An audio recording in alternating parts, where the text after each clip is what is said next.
皆さんこんばんは。少しだけ静かに耳を澄ませてみてください。もしかしたら聞こえてくるかもしれません。私たちの足元、その遥か深くから響いてくる悠久の歴史の小玉が。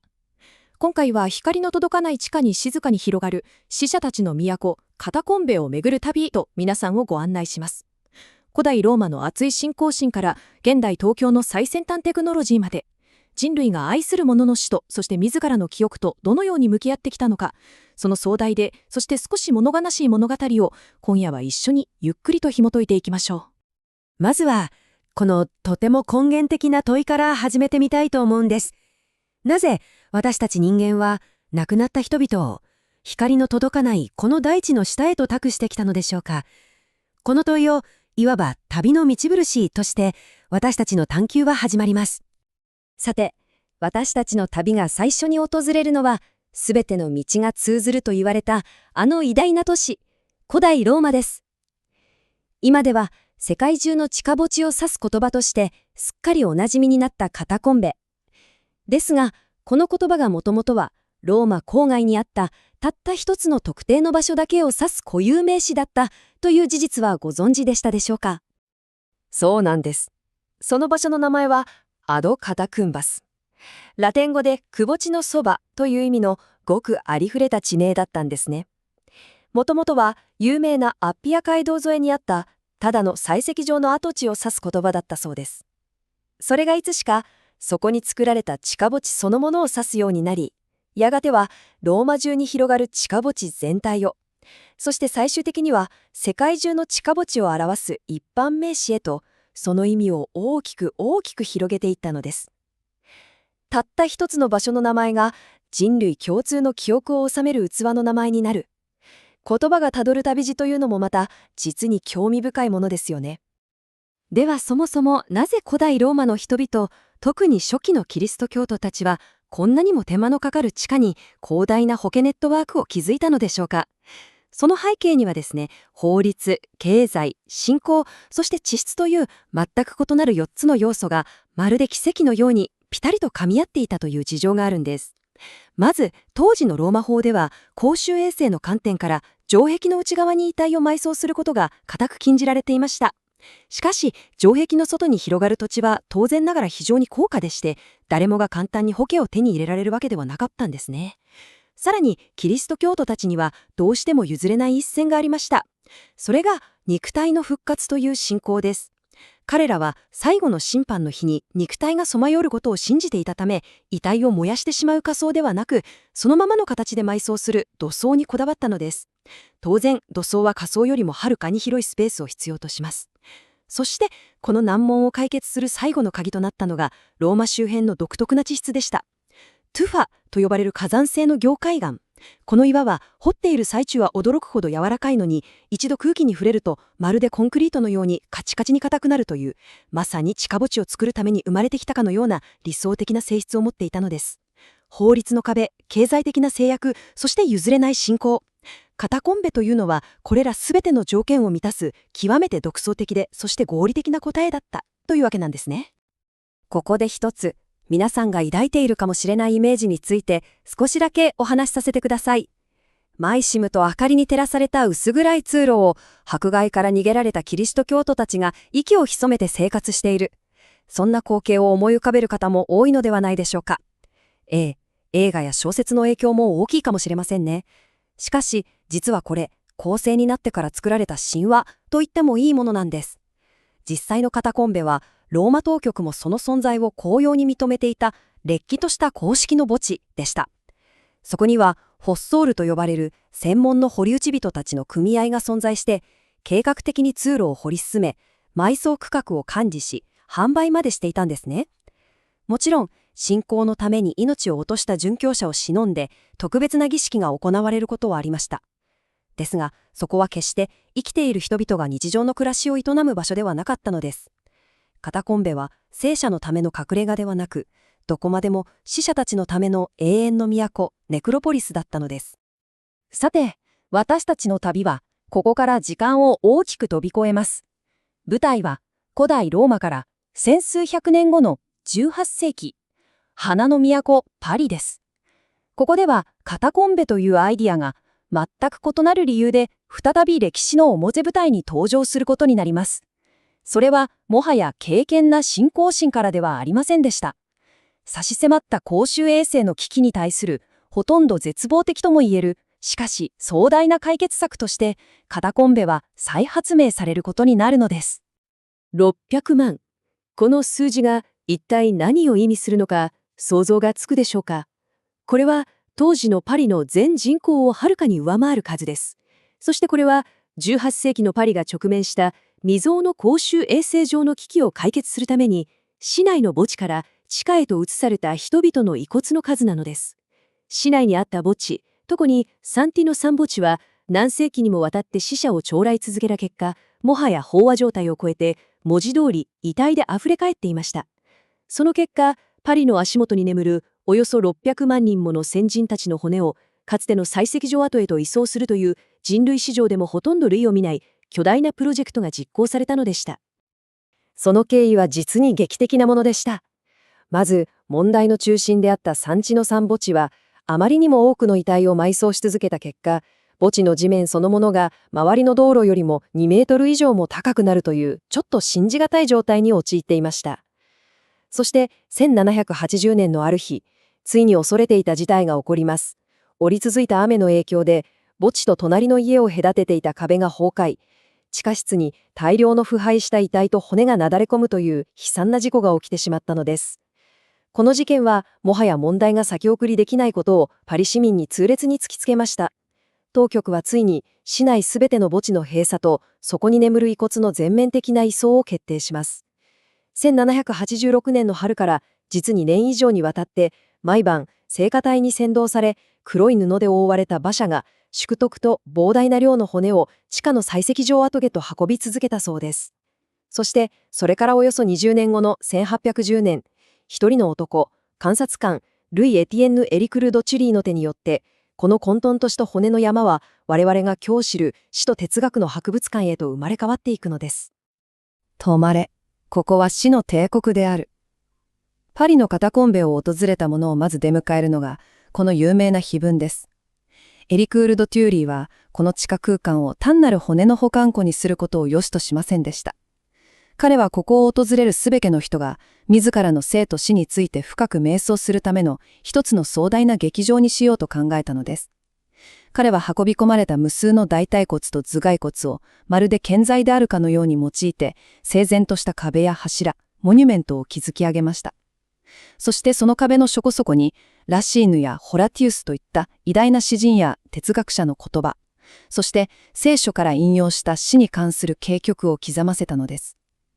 こうして公衆衛生上の必要性から生まれた混沌の空間は、ロマン主義の精神と啓蒙思想が融合した死と向き合うための哲学的な聖域へと見事に昇華されたのでした。さて、私たちの旅はここで大きく舵を切って、ユーラシア大陸を横断し、極東の島国日本へと向かいます。西洋のカタコンベとは、その成り立ちも目的も大きく異なりますが、日本にも地下に広がる死者の記憶を宿した場所というものが存在します。そしてそこには西洋とはまた違う幾重にも歴史が折り重なった複雑で、そして少し物悲しい物語が秘められていました。ご紹介するのは埼玉県にあります吉見百穴、吉見百穴です。この場所はまるで地層のように3つの全く異なる時代の記憶をそのうちに秘めているんですね。その最も古い層は今からおよそ1400年前の古墳時代。凝海岸の崖に219もの横穴が掘られた古代人のための集団墓地でした。時は下って明治時代、西洋の考古学が日本に入ってくると、この不思議な洞窟群はなんとアイヌの伝承に登場する伝説の小人コロポックルの住居建てではないかというとてもロマンチックな説が真剣に議論されたこともありました。そして3つ目の顔、これが最も衝撃的です。第二次世界大戦の末期、本土への空襲が激しくなる中で、この古代の墓所は軍によって接収され、その内部を大きく破壊して戦闘機のエンジンを製造するための巨大な地下軍需工場へとその姿を強制的に変えさせられたのです。死者の暗躍な眠りのための場所が戦争を遂行し、聖者が生き延びるための空間へ。一つの場所にこれほどまでに異質でドラマチックな歴史が刻まれている例というのは、世界を見渡してもそう多くはないでしょう。ここまで私たちは大地に掘られた目に見えるカタコンベを旅してきました。ですが、ここからは少し視点を変えて、物理的な形を持たない見えないカタコンベの世界へと足を踏み入れてみたいと思います。それは厳しい弾圧の下で守り抜かれた信仰心や、あるいは人々の尽きることのない想像力の中にだけ存在するもう一つの広大で深遠な地下迷宮のお話です。キリスト教に対する厳しい禁教令が敷かれていた江戸時代、日本の隠れキリシタンたちは古代ローマの信者たちのように大地の下に巨大な墓地を築くことはできませんでした。しかし彼らもまた自分たちだけの聖なる空間、いわば見えないカタコンベを作り出したのです。それが家の最も奥深く光の届きにくい場所にある収納部屋、ノードでした。彼らは一見すると仏像にしか見えないマリア観音や巻物の中に隠した聖画などをこの薄暗い空間に祀り、幕府の役人の目を盗んでは密かに祈りを捧げました。彼らにとってのカタコンベは物理的な洞窟ではなかったんですね。それは家という日常空間の中に築かれた聖域であり、そして何よりも信者たちの心と心をつなぐ誰にも破壊することのできない信仰のネットワークそのものだったのです。信仰が人々の心の中に築き上げた見えないカタコンベ。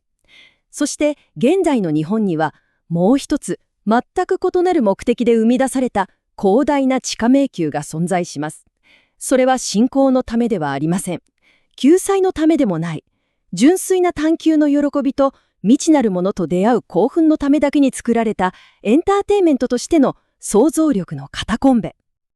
なぜ日本のゲーム文化においてこれほどまでにダンジョン、つまり地下迷宮を探索するというジャンルが愛され発展してきたのでしょうか。その壮大な物語の原点には、1981年に太平洋を渡ってきた一本のアメリカ製のコンピューターゲームの存在があります。その名はウィザードリー。このゲームが当時の日本のプレイヤーに与えた衝撃というのは計り知れないものでした。それはただモンスターを倒してレベルを上げるだけのゲームではなかったんです。画面に映し出されるのは 3D で描かれたどこまでも続くかのような石像の通路だけ。オートマッピング機能なんてもちろんありません。プレイヤーはモニターの幅蔵に方眼紙を置き、一歩進むごとに自分自身の手でコンパスと記憶だけを頼りにして、この広大な迷宮の地図を描き上げていく必要があったのです。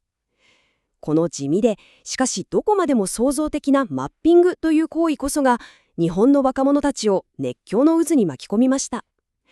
現実の世界にローマやパリのような探検する彦広大なカタコンベを持たなかった日本の人々は、その有り余る探求心と冒険への渇望をモニターの中の仮想の迷宮へと注ぎ込んだのです。そしてそれはやがて世界でも類を見ないほど豊かで独創的なダンジョン RPG という文化をこの国に花開かせることになりました。さて、時間と空間を巡ってきた私たちの旅もいよいよ終着点に近づいてきました。舞台は再び現代の日本、メガシティ東京です。限られた土地、そして少子高齢化によって先祖代々の墓を守り継いでいくことが難しくなっていく。この問題、どこかで聞いたことはないでしょうか。そう、それは奇しくも古代ローマや18世紀のパリが直面した課題と本質的には同じものなんですね。そして現代の日本はその答えを歴史や宗教ではなく最先端のテクノロジーの中に見出しました。それは驚くべき、そしてある意味で非常に日本的な解決策でした。これが21世紀の日本が生み出した未来のカタコンベ、自動搬送式納骨堂です。その仕組みは驚くほど合理的で、まるで巨大なオンライン書店の物流センターを彷彿とさせます。参拝者が入り口の端末に専用の IC カードをかざしますと、その信号を受け、バックヤードの巨大な収蔵庫で静かにシステムが起動します。そして、無数の棚に整然と並べられた数千、あるいは数万の骨壺の中から、ロボットアームが寸分の狂いもなく目的のものを選び出し、コンベヤーに乗せて最短ブースの祭壇まで自動で運んできてくれるのです。個人の遺骨は普段は私たちの目に見えない高密度に管理されたいわばデジタルのカタコンビに静かに眠り、私たちが会いたいと願った時だけ目の前に現れてくれる。古来から続く個人を忍べという伝統的な心と極限まで効率化された最先端のロジスティクス、その2つが融合したこの空間はまさに現代日本の死生観そのものを静かに映し出していると言えるのかもしれません。古代ローマのカタコンベは揺るぎない信仰の深さを。光のとパリの地下に広がる帝国は、啓蒙時代の理性が生み出した秩序を、現代の私たちに静かに物語りかけてきます。では、効率性と個別化された異例を極限まで追求した私たちの時代のこのハイテクで見えないカタコンベは、数百年後の未来人たちの目に一体どのように映るのでしょうか。彼らはこのシステムの中に私たちの時代の何を読み取るのでしょうか。人類が愛する者の死と、そして自らの記憶とどのように向き合ってきたのか、その長くて時に悲しく、しかし創造性に満ちた旅路を振り返りながら、最後にこの問いを皆さんと分かち合うことで、今回の地下世界への旅を終えたいと思います。最後までこの静かな探求にお付き合いいただき、本当にありがとうございました。